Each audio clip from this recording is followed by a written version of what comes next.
This video is going to focus on the factors that affect substitution and elimination reactions.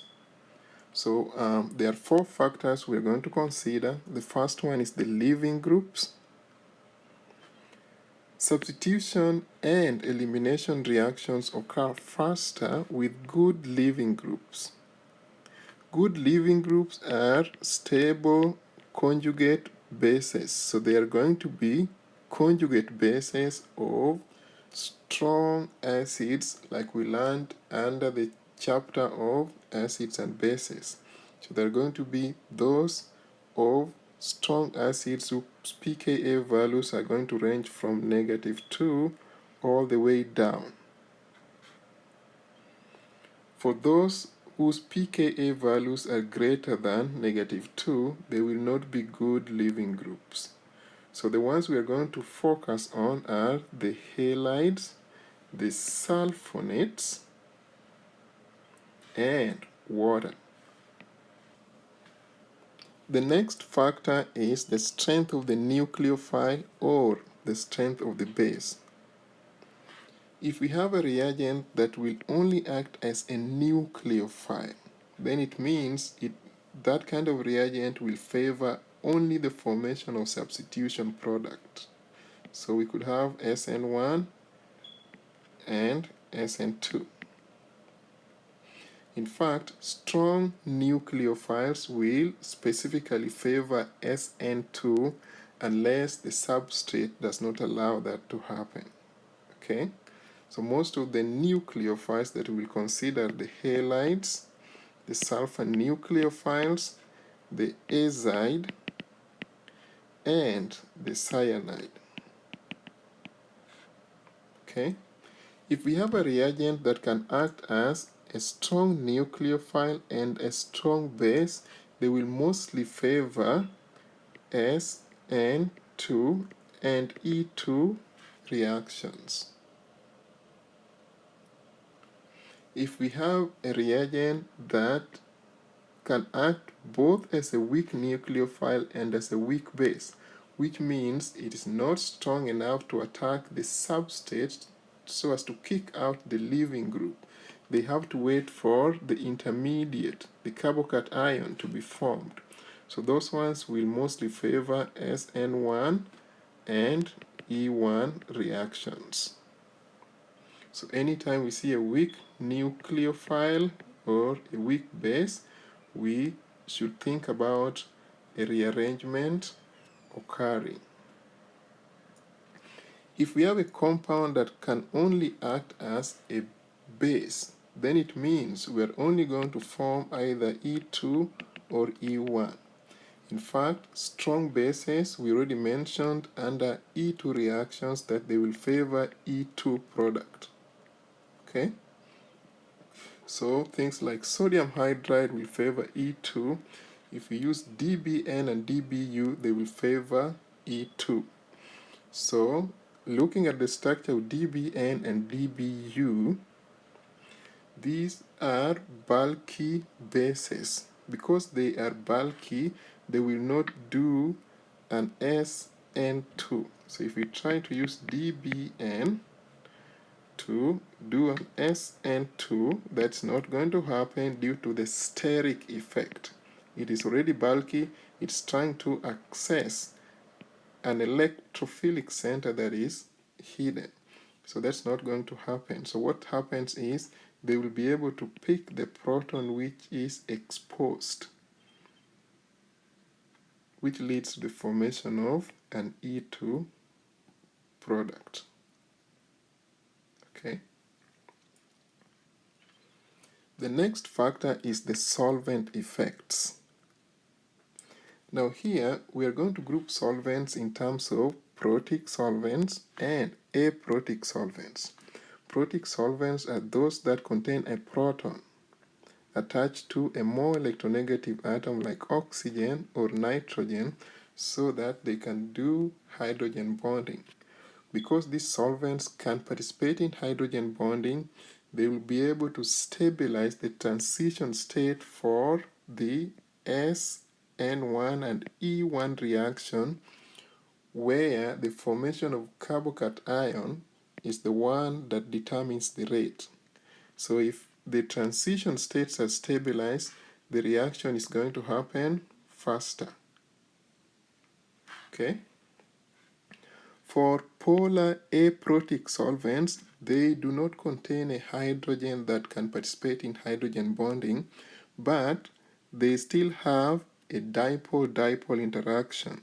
So like here we have a carbon being electropositive, oxygen being electronegative.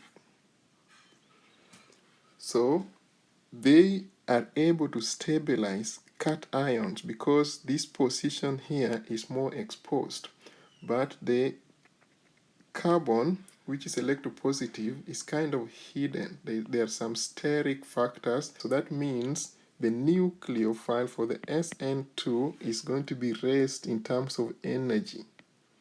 And when that happens, the rest energy over here leads to a lower activation energy. When the activation energy is lowered, the reaction occurs faster. For E2 reactions, usually when we use the base, we can use the base in the presence of its own solvent, so we call that solvolysis. The fourth factor is the substrate effects. For SN2 reactions, the reaction is faster if there is less steric hindrance.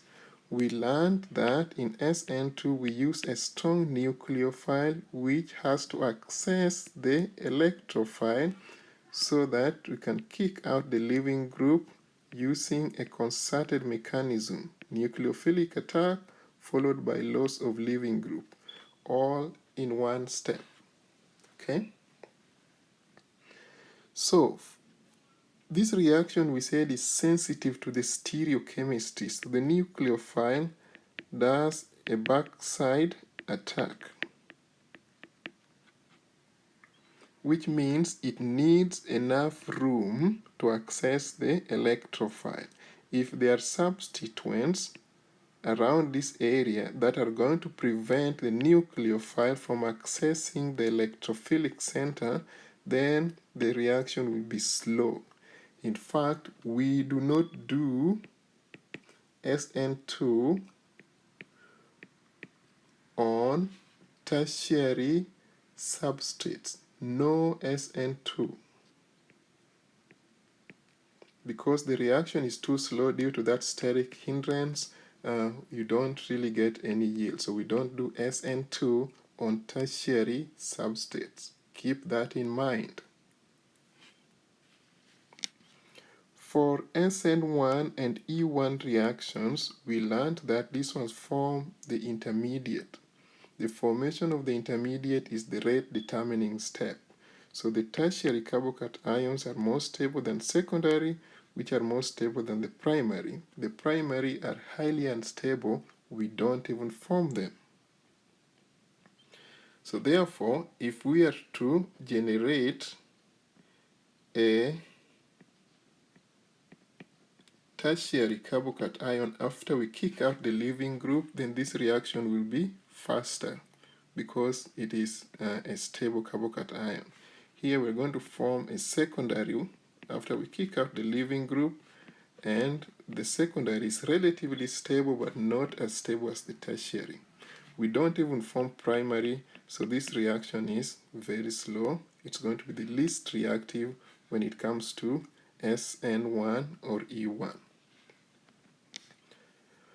For E2 reactions, the substituted alkenes are more stable.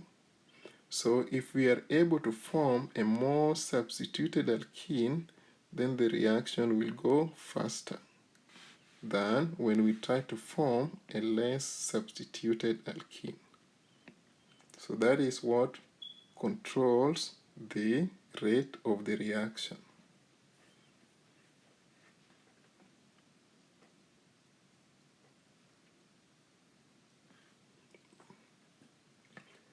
Let us see how we can employ these concepts in solving specific problems.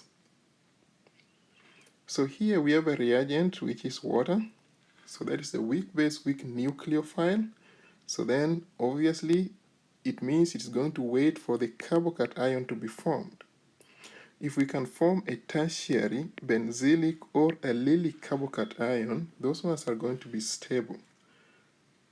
So tertiary carbocation is going to be like that. Benzylic is the one which is going to be one carbon away from the ring. So if you have a position like that, this is a benzylic position. An allylic position is one carbon away from an sp2 hybridized carbon. So that is an allylic position. Okay? So these ones are going to be stable. There's no further rearrangement. So once we form the carbocation, then now the nucleophile or the base is going to come in to attack the intermediate. Then we end up forming mixtures of SN1 and E1. If we have a secondary carbocation, for example over here, we're going to form a secondary carbocation. If there's a possibility for it to rearrange to form a tertiary carbocation, then that rearrangement will occur. So like here, there is a hydrogen. So we can have a hydride shift. Then we end up with hydrogen over there, and now we have a tertiary. So this secondary carbocation has transformed to tertiary. Then we are going to end up with a mixture of products. So one of them in which the nucleophile, the weak nucleophile, is attached to the secondary position before the rearrangement. Then another one where it is attached to the tertiary position after the rearrangement. And of course, we also form the elimination products. A similar thing could happen even if we are to do a methyl shift. So we are going to form the product before the rearrangement, after the rearrangement, and then the elimination products.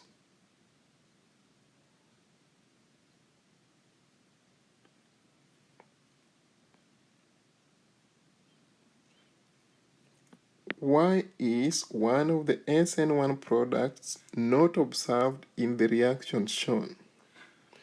So if you look at this substrate, we are having a weak base, weak nucleophile, which means it's going to allow for the formation of an intermediate.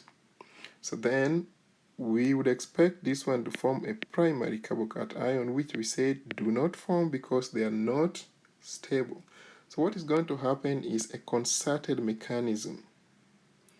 We're going to have a rearrangement followed by loss of a leaving group to generate a tertiary carbocation.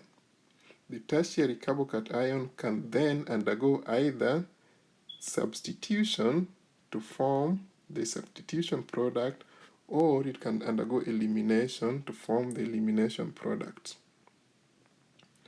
So because of the concerted mechanism, we do not form the primary carbocation, so one of the expected SN1 product is not observed.